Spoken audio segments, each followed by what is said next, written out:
से मदीना की तरफ हिजरत की। उस वक्त तक सिर्फ चंद लोग ही मुसलमान हुए थे और वो भी हुजूर सल्लल्लाहु अलैहि वसल्लम के करीबी साथी। मगर 644 ईस्वी तक यानी 22 साल बाद मुसलमानों की हुकूमत इस तमाम इलाके पर कायम हो चुकी थी। मुसलमानों ने न सिर्फ पूरा अरेबिया फतह किया बल्कि पर्शिया और बाज़ंतीनी सल्तनतों को भी घुटने टेकने पर मजबूर कर दिया। आज की वीडियो में हम बात करेंगे कि कैसे मुसलमानों ने इतने कम वक्त में इतनी बड़ी कामयाबियां हासिल की और फिर तारीख़ के मुख्तलिफ अदवार में मुसलमानों की ताकत का शराजा कैसे बिखरा। आज की वीडियो में हम मुसलमानों की 1400 साल तारीख़ को इंतहाई मुख्तसर मगर दिलचस्प अंदाज में डिस्कस करेंगे।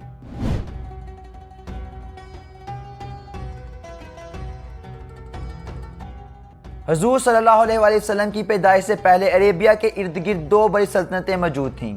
एक तरफ पर्शियन एम्पायर थी जिस पर सासानियों की हुकूमत थी, तो दूसरी तरफ बाज़ंतीनी सल्तनत थी जो यूरोप और अफ्रीका के कुछ हिस्सों पर हुकूमत कर रही थी। ये दोनों ताकतें सदियों से एक दूसरे के खिलाफ जंगों में मसरूफ़ थीं, मगर दोनों में से किसी भी ताकत ने अरेबिया का रुख नहीं किया था। इसकी वजह यह थी कि यह सारा इलाका सहरा पर मुश्तमिल था।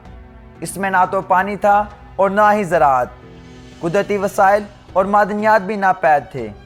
इसलिए दोनों ताकतों ने कभी भी अरेबिया का रुख करने की जहमत नहीं की।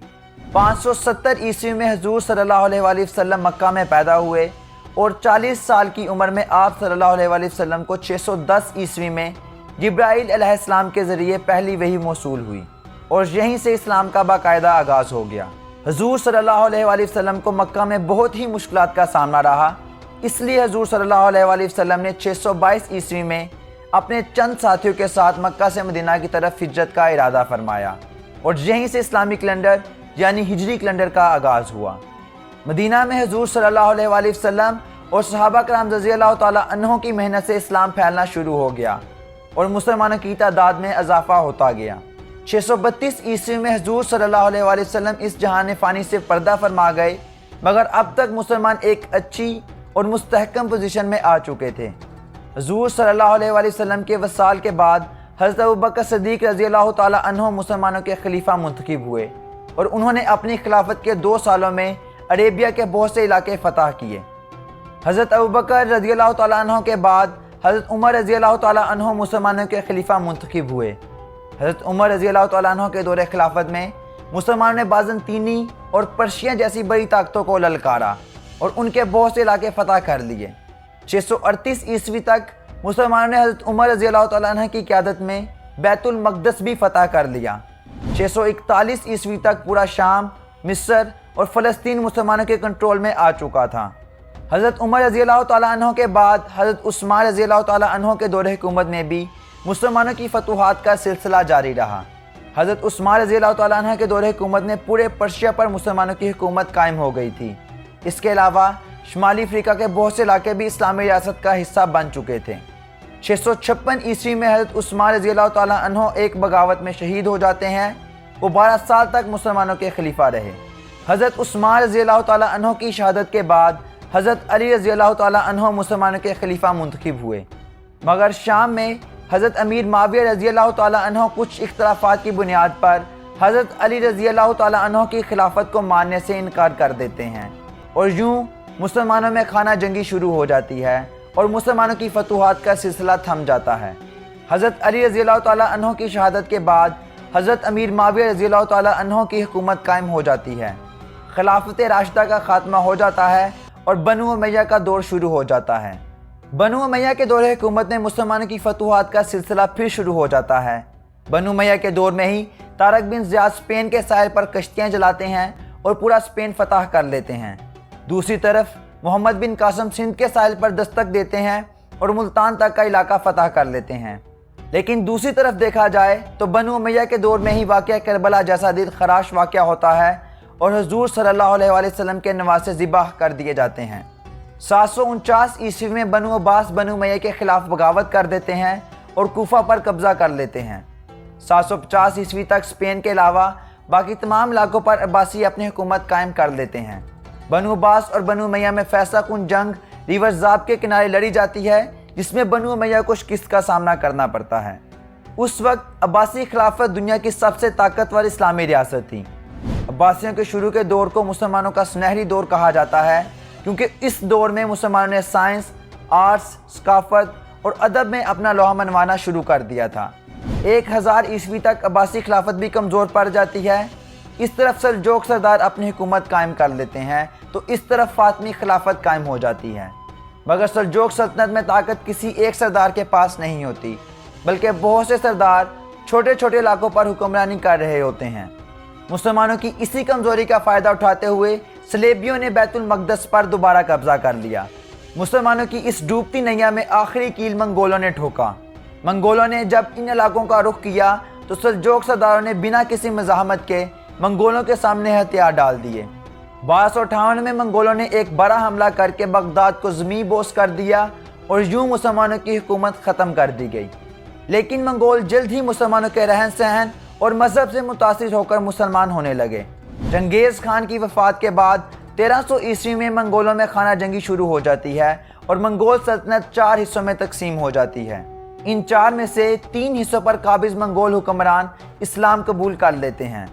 جب منگول خانہ جنگی کی وجہ سے کمزور ہوئے تو اناطولیہ میں موجود عثمانی ترکوں نے عثمان غازی کی قیادت میں عثمانی سلطنت کی بنیاد رکھ دی۔ 1400 عیسوی تک عثمانی ترکوں نے بہت بڑے علاقے کو فتح کر کے عثمانی سلطنت میں شامل کر دیے۔ 1453 میں سلطان محمد فاتح نے قسطنطنیہ فتح کر کے بازنطینیوں کی 1000 سالہ حکومت ختم کر دی۔ 1492 میں صلیبیوں نے اسپین اور پرتگال میں مسلمانوں کو شکست دی اور اسپین پر دوبارہ کنٹرول حاصل کر لیا۔ 1600 عیسوی تک 3 بڑی اسلامی ریاستیں قائم ہو چکی تھیں۔ پہلی ریاست عثمانی سلطنت تھی جو موجودہ ترکی، مشرقی یورپ اور افریقہ تک پھیلی ہوئی تھی۔ دوسری ریاست صفوی ریاست تھی جس میں آج کا ایران اور عراق کا کچھ حصہ شامل تھا، اور تیسری ریاست مغل سلطنت تھی جو آج کے افغانستان، پاکستان اور انڈیا پر مشتمل تھی۔ 19ویں صدی میں انگریز تجارت کے بہانے انڈیا میں داخل ہوئے اور یہاں کے حکمرانوں کی کمزوریاں دیکھ کر یہاں قابض ہونا شروع ہو گئے۔ 1857 میں ایک نتیجہ خیز جنگ لڑی گئی جس میں انگریز بغاوت کو کچلنے میں کامیاب رہے اور برصغیر صغیر پر قابض ہو گئے۔ افریقہ میں بھی ان ممالک نے اپنی کالونیاں بنانا شروع کر دی تھیں۔ افریقہ کے کچھ حصے پر فرانس نے قبضہ کر لیا۔ 1882 میں برطانیہ نے مصر پر بھی قبضہ کر لیا۔ 1914 میں جنگ عظیم اول ہوئی جس میں عثمانی سلطنت نے جرمنی کے ساتھ جنگ میں کودنے کا فیصلہ کیا، مگر اس جنگ میں عثمانیوں کو شکست کا سامنا کرنا پڑا، جس کے بعد عثمانی سلطنت کے زیر انتظام علاقوں کو فرانس، برطانیہ اور روس نے آپس میں بانٹ لیا۔ خلافت ختم کر دی گئی اور 1923 میں مصطفیٰ کمال اتا ترک کی قیادت میں ترکی ایک سیکولر ملک بن کر ابھرا۔ جنگ عظیم اول کے بعد انگریزوں نے مختلف ایتھنیسٹیز رکھنے والے لوگوں کو یہاں منتقل کیا اور پھر یہاں پر انتہائی چالاکی سے اس طرح بارڈر کھینچے جس سے مختلف ایتھنیسٹیز کے لوگ ایک ملک میں اکثریت اور دوسرے ملک میں اقلیت میں آ گئے۔ آج اگر مڈل ایسٹ کی یہ حالت ہے تو اس کی وجہ اس وقت کے انگریزوں کی جانب سے اس وقت کھینچے گئے بارڈرز ہیں۔ دوسری جنگ عظیم کے بعد برطانیہ کمزور ہو گیا، مگر جاتے جاتے برصغیر کو بھی انتہائی مبہم انداز میں تقسیم کر گیا، جس کی وجہ سے پاکستان اور بھارت اب تک 4 جنگیں لڑ چکے ہیں۔ 1948 میں جاتے جاتے برطانیہ مڈل ایسٹ کو اسرائیل کا تحفہ دے گیا۔ 1948 میں عرب ممالک اسرائیل کے قیام کے خلاف کھڑے ہوئے، مگر اسرائیل نے برطانوی آشرواد سے عربوں کو شکست دی اور اپنے پنجے مزید مضبوط کر لیے۔ 20ویں صدی میں عربوں اور اسرائیل میں کئی بار جنگ ہوئی، مگر ہر بار عربوں کو شکست کا سامنا رہا۔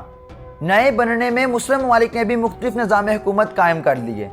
شام، ترکی اور مصر سیکولر ملک بن کر ابھرے، جبکہ سعودی عرب نے وہابیزم اور ایران نے شیعہ کو اپنا طرز حکومت بنایا۔ 1979 میں سوویت یونین نے اپنی فوجیں افغانستان میں اتار دیں۔ امریکہ نے پاکستان اور سعودی عربیہ کی مدد سے سوویت یونین کو افغانستان میں سبق سکھانے کا پلان بنایا۔ پلان کے مطابق پاکستان کو امریکی ڈالروں اور سعودی ریالوں سے مجاہدین تیار کرنا تھے۔ سب کچھ پلان کے مطابق رہا اور سوویت یونین کو افغانستان میں شکست کا سامنا کرنا پڑا۔ 9/11 کے بعد امریکہ افغانستان میں اپنے ہی بنائے ہوئے مجاہدین پر چر دوڑا۔ پاکستان نے ایک بار پھر امریکہ کا ساتھ دیا، جس کے بعد یہی مجاہدین یا طالبان پاکستان کے خلاف ہو گئے، جس کا خمیازہ پاکستان آج تک بھگت رہا ہے۔ 2011 میں مڈل ایسٹ میں عرب سپرنگ کی تحریک شروع ہوئی، جس نے کئی ممالک کے بادشاہوں کا تختہ الٹ دیا، مگر جہاں تختہ نہ الٹایا جا سکا وہاں سول وار نے ملک تباہ کر کے رکھ دیے۔ آج مڈل ایسٹ میں چند ایک ملکوں کے علاوہ باقی تمام ممالک خانہ جنگی کا شکار ہیں۔ ہم نے اس ویڈیو کو مختصر رکھنے کے لیے بہت سے اہم واقعات سکپ بھی کیے تاکہ ویڈیو